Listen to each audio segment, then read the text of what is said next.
مشاهدي المصرية في كل مكان، مساء الخير واهلا بحضراتكم. لقاء جديد وحلقة جديدة من حلقات حوار الاسبوع. قبل ما نبدأ في تقديم موضوع هذه الحلقة لحضراتكم، اسمحوا لي في عجالة وفي دقيقتين على الأكثر أن أتوقف عند قرار، رغم إني من الشخصيات اللي دائما أبدا بتتحرى الدقة بل وتتحرج أحيانا من الإشادة بأي مسؤول خوفا من الدخول في دائرة الرياء أو النفاق أو المداهنة إلى آخر هذه الأمور، ولكن في أشياء تستحق التوقف عندها. كل الأمور اللي بتؤكد فكرة أن العدل أساس الملك أو بتعيد وتنصف أصحاب الحقوق وتعيد الحقوق لأصحابها، هذا أمر لا يمكن أن نختلف عليه ويستحق منا الإشادة جميعا، لأن أعتقد أن ده هو عمل الأنظمة والحكومات في العالم كله، أنها تنظم أمور الناس في أي وطن وتجعلهم أصحاب الحق في أوطانهم ويستفيدوا قدر المستطاع من الثروات والإمكانات الموجودة في أوطانهم.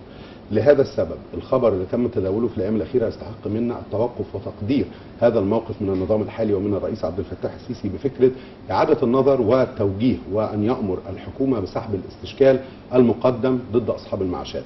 لأن الحقيقة هذا الموقف من الرئيس عبد الفتاح السيسي بيوجه الحكومة أن الحكومة ليست خصم مع المواطن، بالعكس كلنا في اتجاه واحد، كلنا جزء من كيان هذا الوطن، كلنا نهدف إلى أن تكون الأمور أفضل. وعمل الحكومات في العالم كله أو الوزراء في العالم كله هو تنظيم أمور الناس. الدولة بتختارهم وتكلفهم وتمنحهم المسؤوليات والصلاحيات حتى يجعلوا أمور المواطن أفضل وليس النقيض. عشان كده القرار ده قرار أكثر من رائع ويستحق فعلا الإشادة، وإن شاء الله نتابع مع حضراتكم في الفترة الجاية إحنا وزملائنا في وسائل الإعلام ما تحقق نتيجة لتوجيهات السيد رئيس الجمهورية في هذا الصدد بسحب هذا الاستشكال، حتى لو في إشكالية في التمويل، في توفر هذه السيولة، في توفر هذه الميزانية. المكاشفة والصراحة والوضوح والشفافية مطلوبة، والحوار المجتمعي مطلوب، إن إزاي هذا الأمر يتم تنظيمه وفق الإمكانات المتاحة. مش بنقول الحكومة هتدوس على زرار أو تمتلك عصا موسى أو هتطلع الفلوس دي في غمضة عين، بالعكس احنا عارفين ان في ظروف وفي ضائقة مالية وفي ظروف صعبة، تحديات اقتصادية تحدث عنها الرئيس وتحدث عنها رئيس الوزراء وكل المسؤولين في الدولة، ولكن هذا الامر لا يتنافى مع فكرة انصاف اصحاب الحقوق واعادة الحقوق لاصحابها، وفكرة اعادة المفاهيم عند بعض المسؤولين او الوزراء انكم لستم في خصومة مع المواطن، بالعكس كلنا المفروض ان احنا جزء من كيان وطن واحد نتمنى انه يكون افضل. فان شاء الله هذا القرار يثمر وتنتج عنه قرارات اكثر ايجابية واكثر فائدة للمواطن في الفترة الجاية باذن الله. هنتوقف مع موضوع هذه الحلقة. موضوعنا النهاردة بيتحدث عن هذا القانون الذي تم إقراره بصيغته النهائية أو بشكله النهائي عن طريق مجلس النواب المصري، فكرة أو قانون التصالح في مخالفات البناء. أسئلة كثيرة جدا ستكون يعني محل الحديث ومحط أنظار مشاهدينا في هذا الحوار، لأننا هنطرحها النهاردة على ضيفنا الكريم في استوديو حوار الأسبوع الدكتور أحمد فرحات، الأستاذ بكلية هندسة القاهرة ورئيس جهاز التفتيش الفني على أعمال البناء في وزارة الإسكان. أهلا بحضرتك يا دكتور فرحات وسعداء بوجود حضرتك معنا النهارده. وأنا أسعد الحقيقة وأدعو الله أن أوفق في أن أنا أقدر أرد على كافة الاستفسارات إن شاء الله. ما هو الهدف أو من وجهة نظر حضرتك لماذا تم إصدار أو إقرار هذا القانون قبل ما نتحدث عن دور الجهاز نفسه ومهامه الرئيسية؟ الحقيقة مقترح القانون ده أساسا قدم من الحكومة بقاله أكثر من سنة، وده الحقيقة الفلسفة بتاعته لما يبقى عندك 50% من الثروة العقارية في مصر مخالفة، سواء بدون ترخيص أو تجاوز ارتفاعات أو بنى على أرض دولة، فأنا الحقيقة مفيش عاقل في الدنيا يفكر يزيل 50% من الثروة العقارية لبلده. الحاجة الثانية، القانون بيدي الحقيقة للجهة السلطة التنفيذية وفقا للقانون الإزالة الوجوبية لأكثر من 90% من هذه العقارات وفقا للقانون بتاع البناء. فهو الحقيقة عمر ما كان الحقيقة الإزالة أو تنفيذ القانون في بعض الحالات هو الحل، لأن هنا الحقيقة أنا لو بزيل 50% من الثروة العقارية دي كارثة كبرى الحقيقة. نمرة 2، هتعمل مشاكل غير طبيعية، لأن ال50% دول فيهم يعني ما لا يقل عن 30,000 وحدة سكنية ممكن يسكنها أكتر من عدد سكان مصر. فالحقيقة احنا بنتكلم على هنا على مبدأ، لكن هي القصة كلها طيب احنا عايزين نتصالح. طب احنا بنتصالح ليه؟ مين مستفيد؟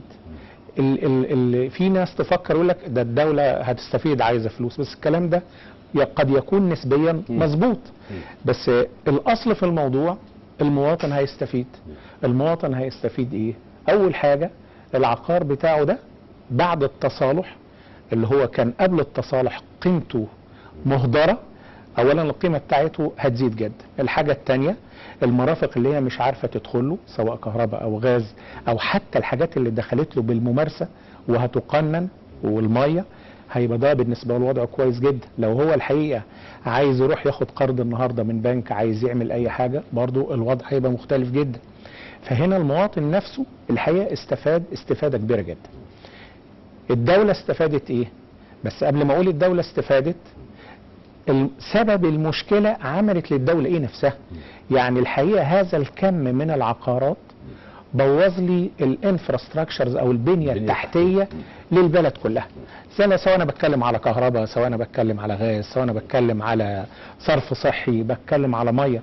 فالحقيقه انا عايز اقول هي كنوع بقى من مشاركه المخطئ في يعني بيعمل خدمات هتخدمه، وفي نفس الوقت هي الدوله بتقوم بالامكانيات اللي تقدر تاخد من قيمه التصالح ده، انها بتصلح ما افسده اللي هو الحقيقه اللي اتعمل. الحاجه الثانيه برضو مش تصالح على مباني بس، ده انا بتكلم على بعض الاحيان تغيير نشاط. احنا عندنا ملايين الوحدات اللي هي تم تغيير نشاطها، من سكن التجاري، من سكن الاداري، دون اختار وتوفيق، طبعا دون ان ياخذ هذا الشكل اللي طبعا هو السليم اجرائيا. رغم ان القانون واضح جدا، ده لو انت غيرت نشاط على الجهه الاداريه نمره واحد ترفع عنك المرافق كامله. فالحقيقه لا، يعني القانون انا شايفه مفيد لكل الاطراف، ويمكن انا الحقيقه يعني الطبيعه المهنيه بتاعتي كاستاذ في هندسه بقى دي اخطر من الموضوع كله. ان العقارات المخالفه دي كلها لا يعلم احد في الدوله كيف انشئت، بمعنى ما نعرفش هل اساساتها تشيل ولا لا، ما نعرفش العمدان تشيل ولا ما تشيلش، اتعاملت ازاي، حجم المخاطر المصاحبه للامر. فانا الحقيقه عندي ملايين العقارات اللي هي بتمثل قنبله موقوته. طب قبل ما نبدا في عرض هذه الحالات او ابرز الحالات اللي حضرتك بتشوفها وكيفيه تصحيح هذا الامر الخاطئ في المجتمع المصري، طبيعه الجهاز، طبيعه عمل الجهاز اللي حضرتك بتتولى رئاسته التابع للوزاره، ما هي طبيعه عمله وما هي الاليات والصلاحيات الممنوحه له، ثم سننتقل الى حجم المشكلات اللي بيقابلها او بيواجهها. الجهاز التفتيش الفني هو الحقيقه منشأ بالظبط بقاله حوالي 25 سنه او 26 سنه بالظبط. جت فكره بنائه او انشائه بعد ما حصل زلزال 92. فهو لما حصل زلزال 92 وحصل انهيارات كتيره جدا، الدوله ابتدت تفكر على سلطه رقابيه على الجهات الاداريه المصدره للتراخيص في الدوله المصريه. وانا لما بقول الجهات الاداريه اقصد بيها الاحياء، مجالس المدن، القرى، العزب، الهيئات اللي لها ولايه زي هيئه التنميه الصناعيه، هيئه التنميه السياحيه، هيئه المجتمعات العمرانيه، كل المدن الجديده. فالحقيقه الجهاز هو دوره الرقابه والتفتيش والمتابعه على كافه الجهات الاداريه اللي انا قلتها لحضرتك على مستوى الجمهوريه. الحقيقه دورها انها بتروح تشوف الشغل اللي بيتعمل ده صح ولا مش صح، طيب اتنفذ صح ولا لا، ولو في اجراءات الحقيقه احنا شايفينها غلط، انا الحقيقه بخاطب الجهه الاداريه بقول لها الغلط 1 2 3، بخاطب المحافظ المختص، بخاطب وزير التنميه المحليه، بخاطب وزير الاسكان. يعني الحقيقه كل المسؤولين في الدوله عارفين ايه المشكله. ده باختصار شديد دور الجهاز. كل المسؤولين في الدوله عارفين ايه المشكله، ولكن حجم بقى المشكلات او العقبات اللي بتواجه اصلاح هذا. هكمل على الجهاز الاول. فلما صدر بعد الزلزال صدر القانون رقم 25 لسنه 92 بانشاء الجهاز.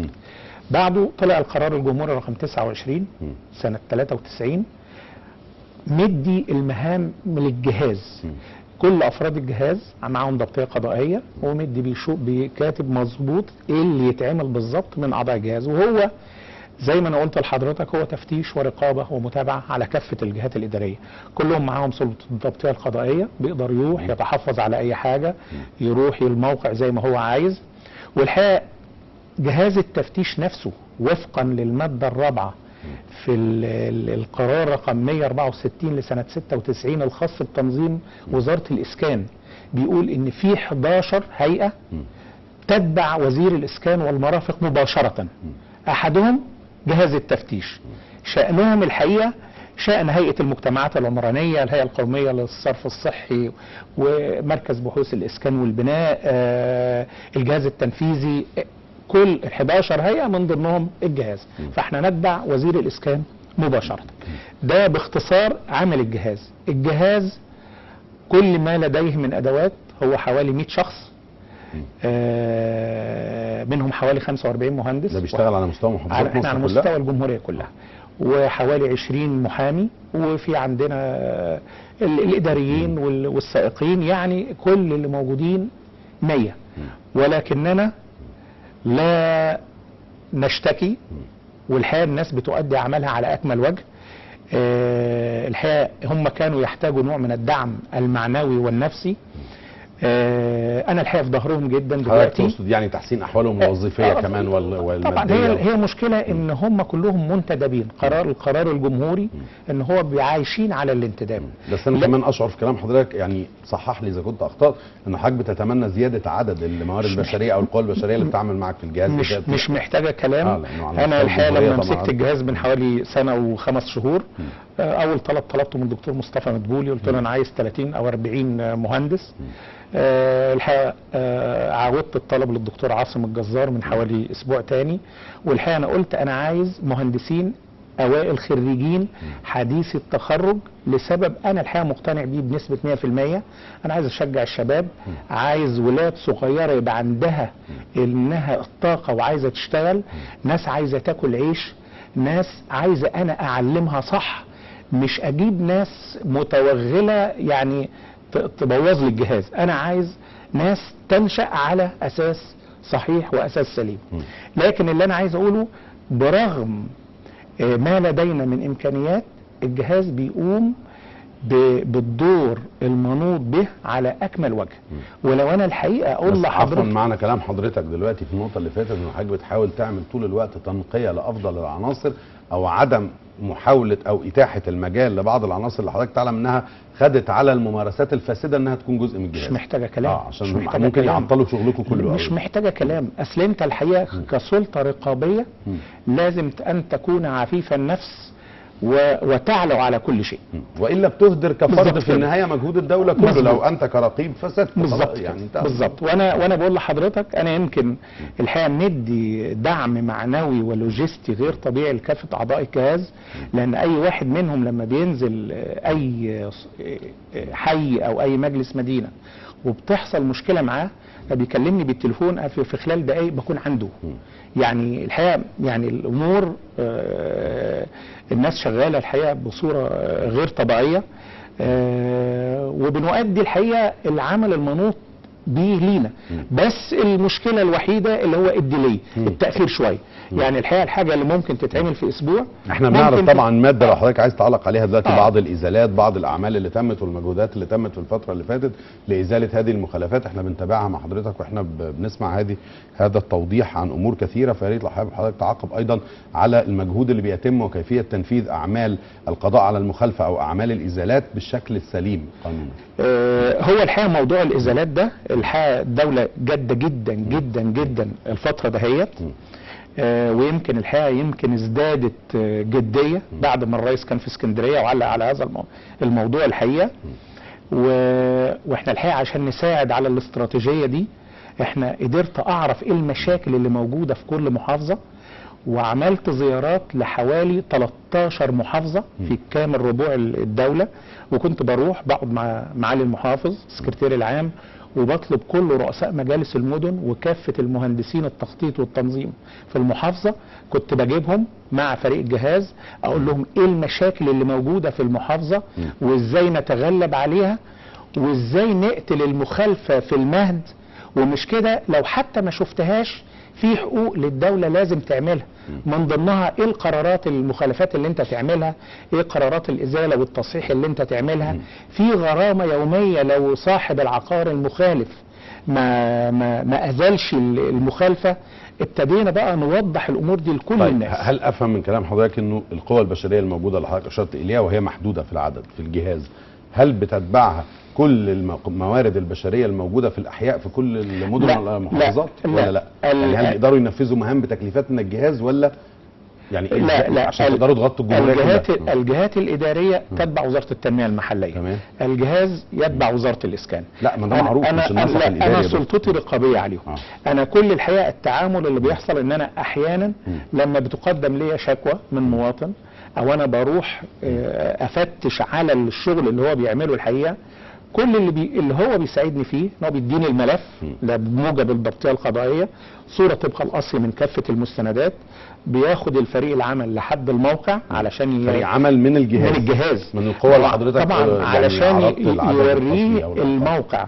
لان احنا بناخد الرسومات بنطابق الرسومات اللي هي اللي واخد بقى الترخيص مع اللي منفذ على الطبيعه، ودوره بعد كده القرار اللي بياخده الجهاز وفقا لقانون البناء ملزم للجهه الاداريه. ملزم بقى للحي او للمحافظه او للجهه ايا كان. طبعا لكن مش بتكلفه باتصالات هاتفيه خالص او بلقاءات مباشره واجتماعات مباشره مع مسؤولين بعض الافراد التابعين للمحليات او للحي او للمحافظه الى اخر هذه الجهات انهم ينفذوا اعمال تابعه لمهام الجهاز. خالص الجهاز يعتمد على ابنائه فقط وممن يثق فيهم لاداء مهامه.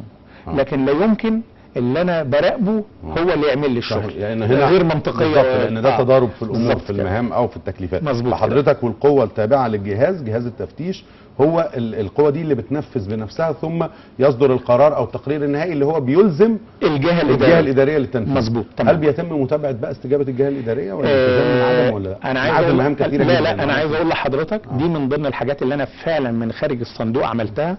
يعني انا بعت مثلا جواب لكل الجهات الاداريه.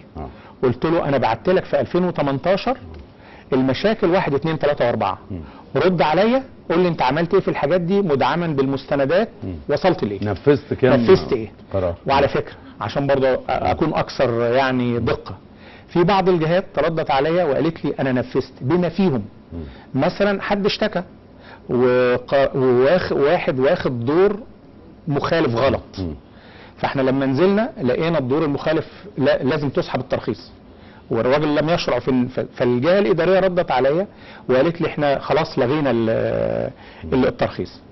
بعد باسبوعين 2 بالظبط بعت الفريق قلت لهم روح اكبس عليهم وقول له هات لي الترخيص اللي انت لغيته. ما لقناش الترخيص اتلغى. قمت واخد الموضوع بعته للمحافظ لان ده بقى تدليس. بعت للمحافظ تحوله للنيابه العامه بالظبط كده. فالحقيقه لا المتابعه احنا بنتابع بقوه دلوقتي. ده مش كده وبس، رغم ان انا الحقيقه بفتش على حاجه لاحقه ابتدينا نشتغل برضو تفتيش على حاجه سابقه. يعني انا ابتديت اتعامل دلوقتي ابعت برضو الناس من الجهاز اقول لهم روحوا شوفوا اخر 3 شهور التراخيص اللي اتقدمت للجهه الاداريه ايه. وما طلعش الترخيص ليه؟ لان الترخيص له مده شهر. فالحقيقه بيقعدوا يفتشوا كل الاوراق. في بعض الاحوال مش عايز اقول لحضرتك كنا بنلاقي 70-80% من المستندات جاهزه لاصدار الترخيص ولم تصدر الجهه الاداريه الترخيص. بيقوموا طالعين رايحين ورق سليم 100%. يقوموا طالعين للرئيس الحي او رئيس الجهه الكلام ده لازم يخلص بكره وبتصدر بكره كافه التراخيص. ولما بيبقى فيه اي تلاعب انا الحقيقه سلطتي براسل المحافظ او الوزير مباشره. يعني لتوضيح النقطه دي اكتر يا دكتور، حضرتك بتقول انه من صلاحيات الجهاز، صلاحيات حضرتك وفريق العمل المصاحب لك في هذا الجهاز، انه اي مخالفات او تكاسل او تخاذل او تباطؤ من الحي على مستوى مصر كلها او من المحليات طالما الاجراءات سليمه والاوراق مستوفاه انه تأمر بانهاء المشكله او انهاء هذا التعطيل للمواطن. هل ده صحيح؟ ده من مهام الجهاز؟ 100%. انا عايز اقول لحضرتك انا بتجيلي شكاوى سنويه من 8000 ل 10000 من مواطنين. يعني انا اللي حسبتها بالورقه والقلم من 40 الى 50 شكوى يوميه. دي مالهاش علاقه باعباء الجهاز، دي حاجه ده شغل اضافي وعبء عليا. وال 40 50 شكوى دول مطلوب منهم زيارات للادارات الاداريه الحقيقه، وبنروح وبنفحص، ولو المواطن له حق احنا بنبعت للجهه الاداريه بنقول له هذا المواطن له حق اديله كذا والقرار ملزم ليه. والمواطن الحقيقه لما ما بينفذش الطلب لما بيجي لنا تاني احنا ممنوع ان احنا ندي للمواطن اي تقرير او اي حاجه، لان انا كان رقيب على الجهه الاداريه انا ماليش دعوه حضرتك عملك يعني مع الجهه الاداريه مباشره، لكن لا اتدخل في صراع بين المواطن والجهه الاداريه، ماليش دعوه.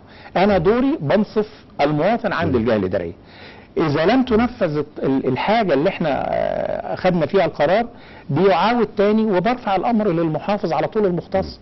فالحقيقة لا، الجهاز له إمكانيات قوية جدا، له سلطات قوية جدا، لكن حجم الاستجابة نسبتها مرتفعة للأمور الرقابية من الجهاز على الجهات الإدارية. والله أنا مش عايز أقول إنها مرتفعة، يعني خلينا أقول يعني بنسبة 60%.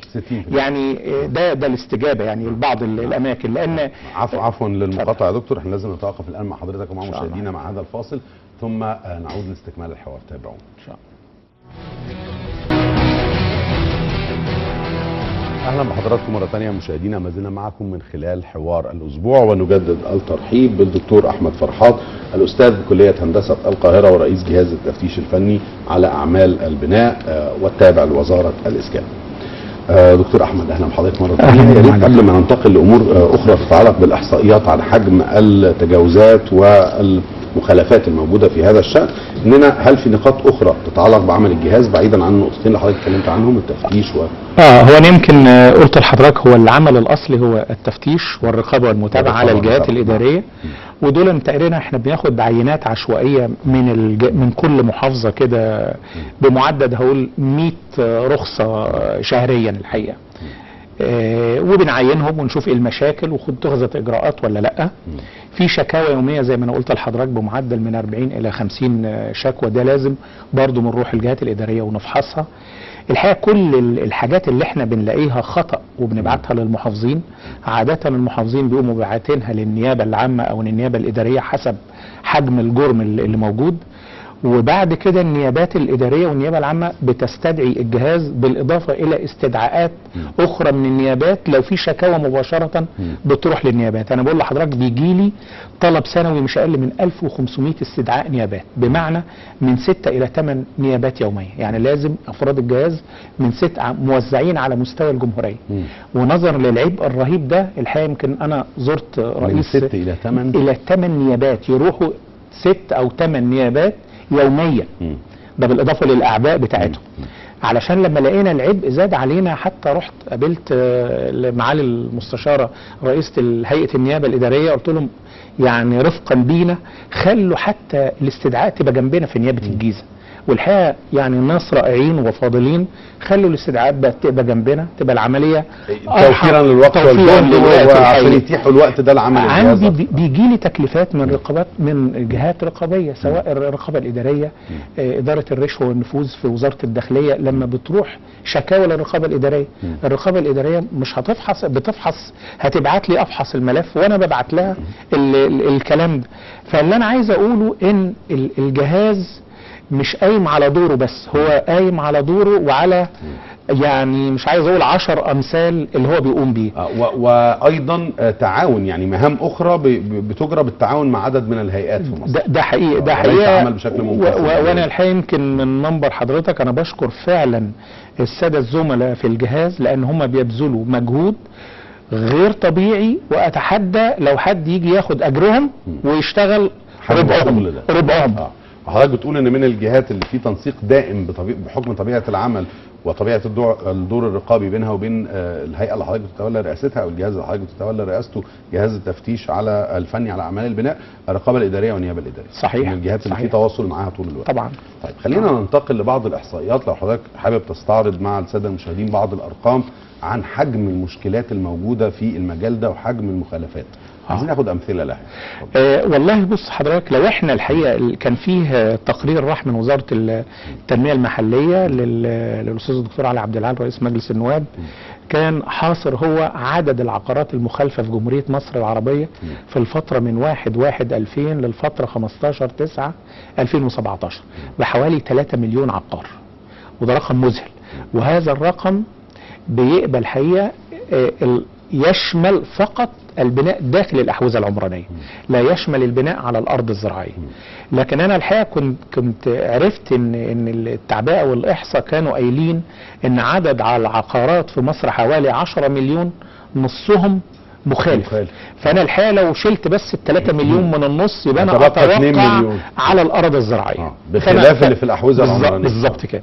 فانا الحقيقه يعني ده رقم الحقيقه مفزع زي ما انا قلت لحضرتك في الاول، عشان كده كان ضروري يتعمل قانون لتقنين هذا الوضع وحرصا حتى على ارواح الناس. 5 مليون وحده 5 مليون وحده عقار مخالف. عقار مش ال3 مليون بيجيبوا 25 مليون وحده سكنيه. وحده بالظبط. الوحده اللي هي جزء من العقار. الغريب في الموضوع بقى ان هذا العدد 70% منه انشئ بدون ترخيص. يعني المواطن هو مش عايز حد يتدخل، هو يعمل اللي هو عايزه.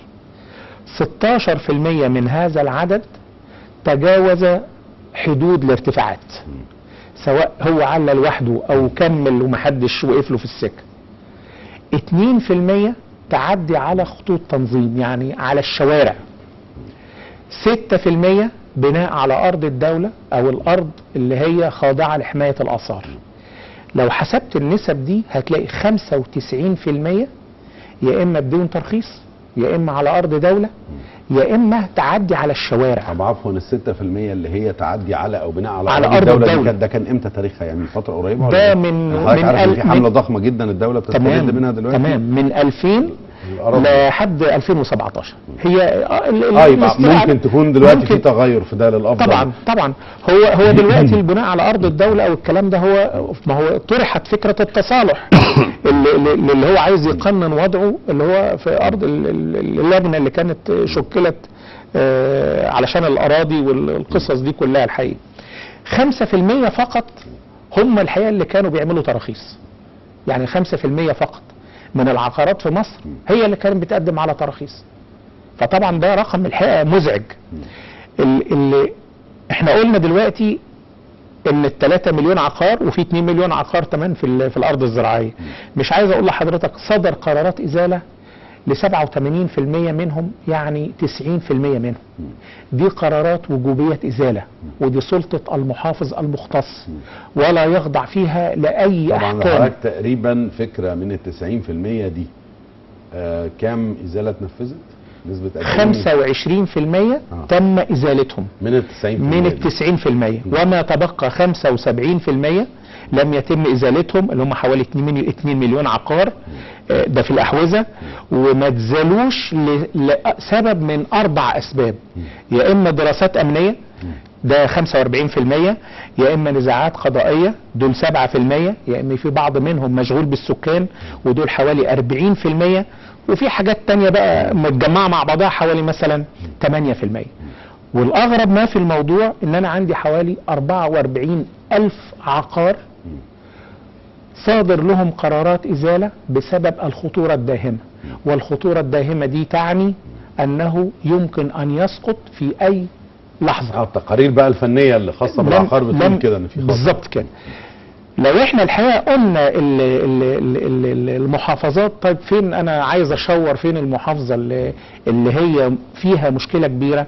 يعني الناس فاكره ان القاهره والجيزه واسكندريه هم الحقيقه اللي اكتر محافظات في المخالفات. اطلاقا. انا لو بشوف المخالفات اللي انا قلتها لحضرتك بالنسب اللي فاتت دي كلها، الشرقيه هي اكتر محافظه على مستوى مجموع المخالفات بنسبه 18.5%. تليها البحيرة 11%، تليها الجيزة بنسبة 8.5%. ده انا هقول ال3 الاولانيين بس. لو انا بتكلم على الشرقية البحيرة الجيزة مظبوط كده. احنا عاوزين طبعا لو انا بتكلم على المحافظات اللي فيها بقى العقارات اللي بيبني من غير ترخيص ملوش دعوه بحد. البحيرة رقم 1 15%، الجيزة نمرة 2 9%، الشرقية نمرة 3 8.8%، والباقي في الجدول اللي هو اللي قدام حضرتك. لو انا بتكلم على الناس اللي هي بتتجاوز الارتفاعات، وخد بال حضرتك تجاوز الارتفاعات ده كارثه بالنسبه لنا. حضرتك قلت هنا الشرقيه نمره 3 يعني في اللي هم بيبنوا من غير نمره 3 يعني هم بس هنا بيتبادلوا الادوار، انما اكبر حجم من المشكلات ونسب في 3 محافظات. مظبوط كده حتى ولو تبادلوا الادوار حسب تصنيفنا المخالف. وكمان هي النسبه نفسها الارتفاعات. الجيزه بقى هي واخده نمره 1 بنسبه 25%، لان الارتفاعات دي نسبتها 16% من اجمالي المخالفات، هي واخده ال 25% من ال 16%. يليها الغربيه بنسبه 19.5%، يليها المنيا بنسبه 11.5%، وهكذا. يعني برضو دي واضحه في الجدول اللي قدام الساده المشاهدين. الناس اللي هم بقى ال 5% اللي بيطلعوا تراخيص وبيخالفوا في اشتراطات الترخيص، يعني تعدى على الردود، تعدى على المناور، عمل بلكونات بدل ابراج، عمل ابراج بدل بلكونات، وسع الاوض شويه، المسطح 50% خلاها 60%. القاهره رقم 1 18% من ال 5%، يليها الجيزه نمره 2 16%، يليها المنوفيه نمره 3 بنسبه 13%. التعدي على خط التنظيم يعني حد بقى باني في الشارع واخد من الشارع متر 2 متر. القليوبية بنسبة 37% من ال 2% على مستوى الدولة. الدقهلية نمرة 2 بنسبة 16%، بني سويف نمرة 3 بنسبة 7%. البنى بقى على أرض الدولة اللي هو بيمثل حوالي 6%، القليوبية برضو رقم 1 18%. الجيزة تليها نمرة 2 بنسبة 16%، تليها البحيرة بنسبة 10.5%.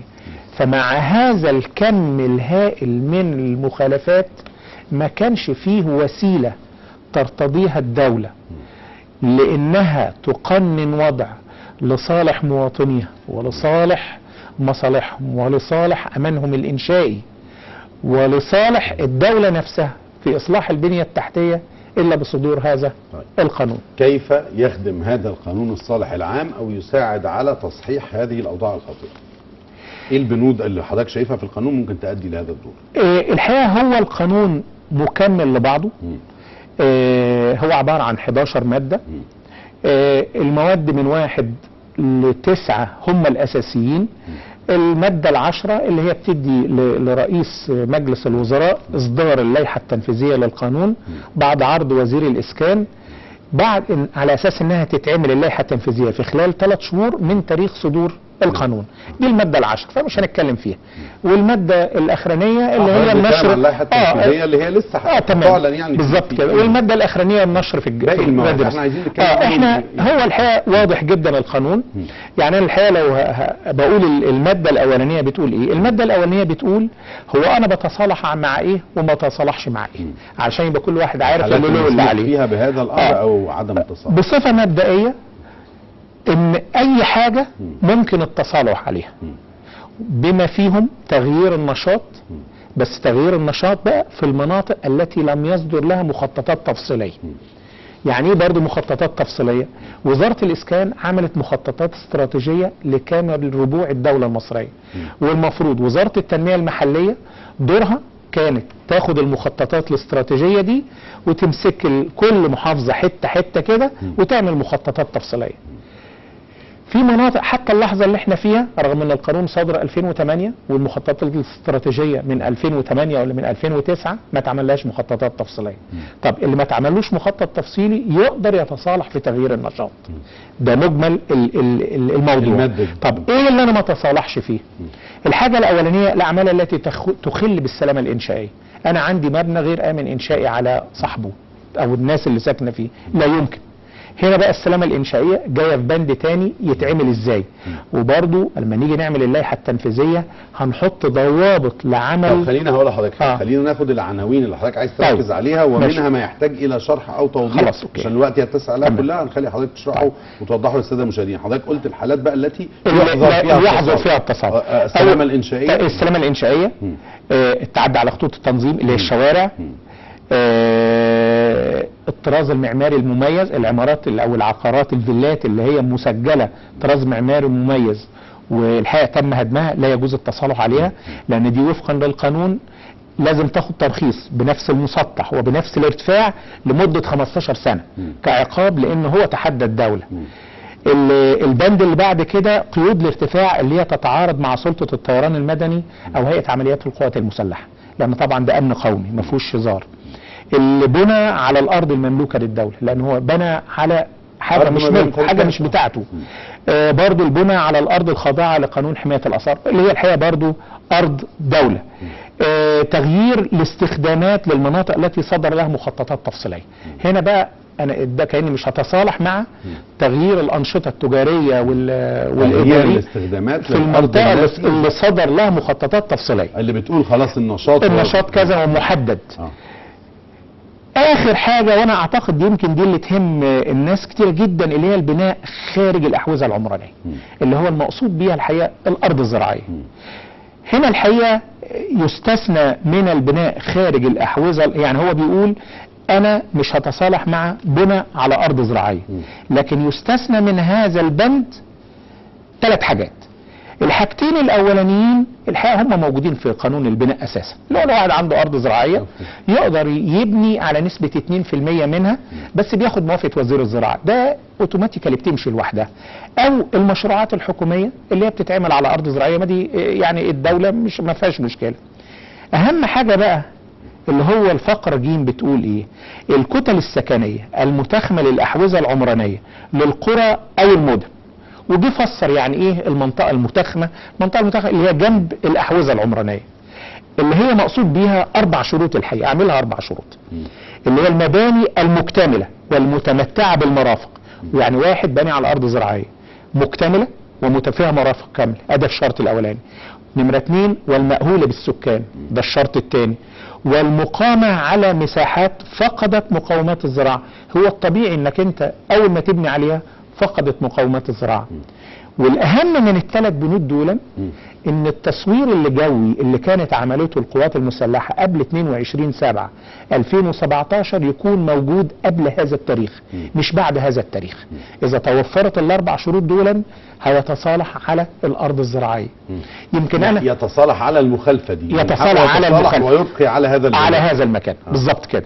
وده طبعا طب يعني عفوا، هو حضرتك وضح لنا ايه الفارق، لماذا استخدم في نص هذا القانون فكره انها خارج الاحوزه العمرانيه، اللي يعني الاحوزه العمرانيه مش على الاراضي الزراعيه.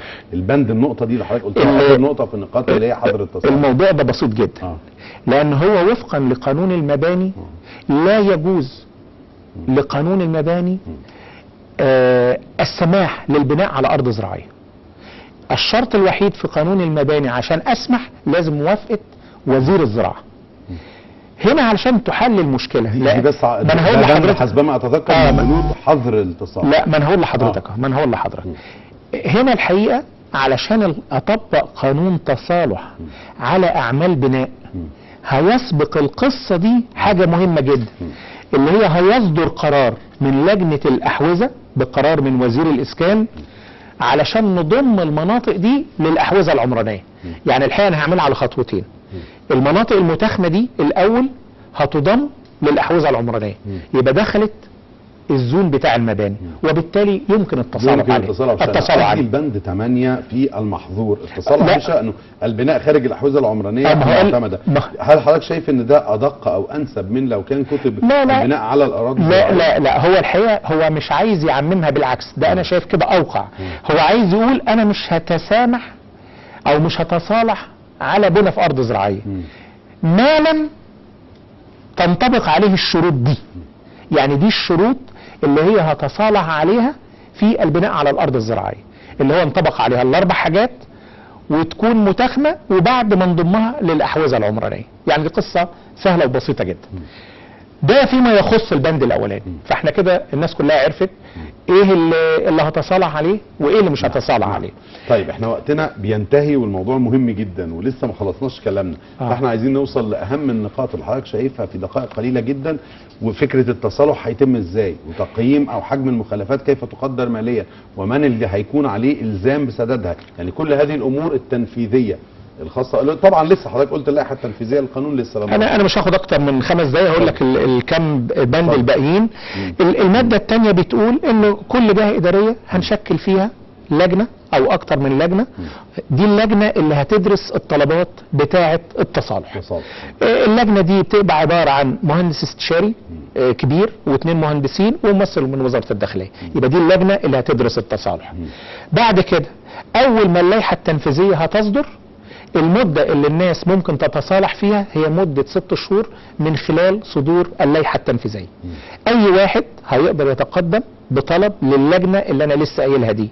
اللجنة دي اول ما بيتقدم لها بالطلب وبيدفع من 1000 إلى 5000 جنيه هيبان من اللائحة التنفيذية، بتديله شهادة. الشهادة دي بتقدر توقف أي يعني أحكام قضائية أو أي دعاوى مرفوعة لحد ما يفصل في التصالح نفسه.